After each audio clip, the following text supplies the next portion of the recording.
Hey there, budding game creators, and welcome back to the Average Joe Josie channel. So finally, we've come to the part where we'll start creating a game. The game that we're going to create is a platformer. This is a 2D side-scrolling game, like all those retro games that you played when you were a kid. In our videos going forward, we're going to learn the following: design a level with platforms, enemies and collectible coins, create a playable character that can move, jump and kill enemies, and then return the player to the checkpoints when they die. In this first video getting started, we're going to take you into the weird world of sprites and objects and assets. So tighten your game development boots and let's get started. Step 1. Install Gdevelop. Well, obviously you have to have Gdevelop installed onto your PC. If you haven't done so already, please go check out our previous videos on how to download and install Gdevelop onto your PC.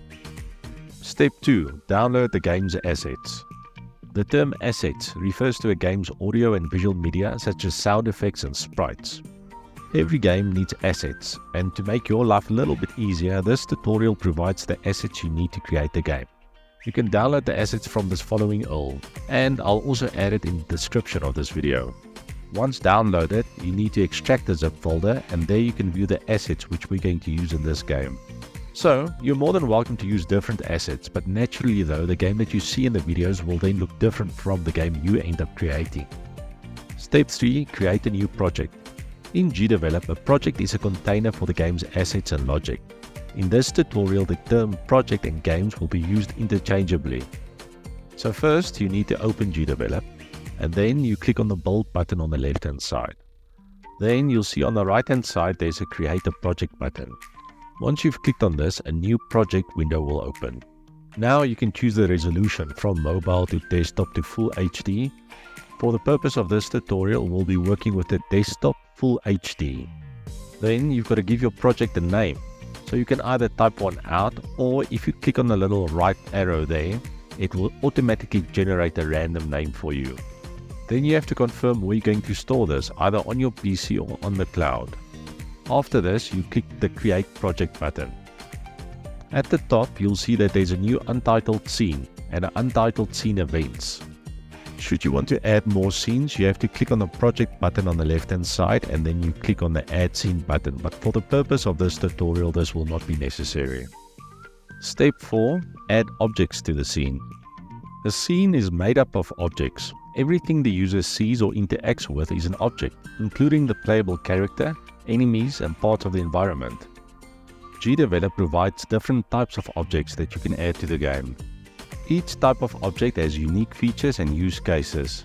The most common type of object is the sprite object, which creates a graphic that you can optionally choose to animate.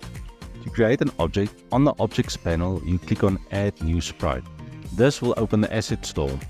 You can either select pre-created objects or the new object from scratch, which we are going to do in this tutorial.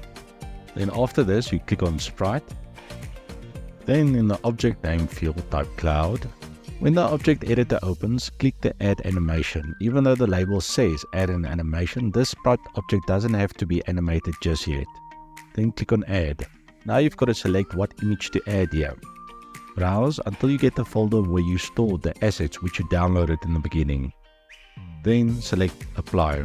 You'll see the object is then added to the Objects panel on the right hand side. Now you can drag this cloud onto the game area. You can even add more than one cloud into the scene. Remember, each copy of an object that appears in the scene is referred to as an instance of that object. Step 5. Change the background color. So the white clouds doesn't look that great against the grey background. To change the background color of the scene, right click on the main area and then at the bottom click on Open Scene Properties. The Scene Properties window will appear. Now you can either enter the hex number or on the right hand side click on the color panel. Let's select a nice blue for this one. Step 6. Preview the game. It's a good thing to get into the habit of regularly previewing the games. Then when something breaks, it's easier to figure out the problem. To launch the preview of the game, just click on the preview button in the toolbar. To stop the preview, just close the preview window. Then finally, step 7, save the game. It's also good to get into the habit of regularly saving your games. You can save the game via the File menu or by using the keyboard shortcut. On Windows it's Ctrl+S, and on Mac OS it's Command+S. Well, future game wizards, that's the end of this video. Remember, if you found this video helpful, please click the like and subscribe button.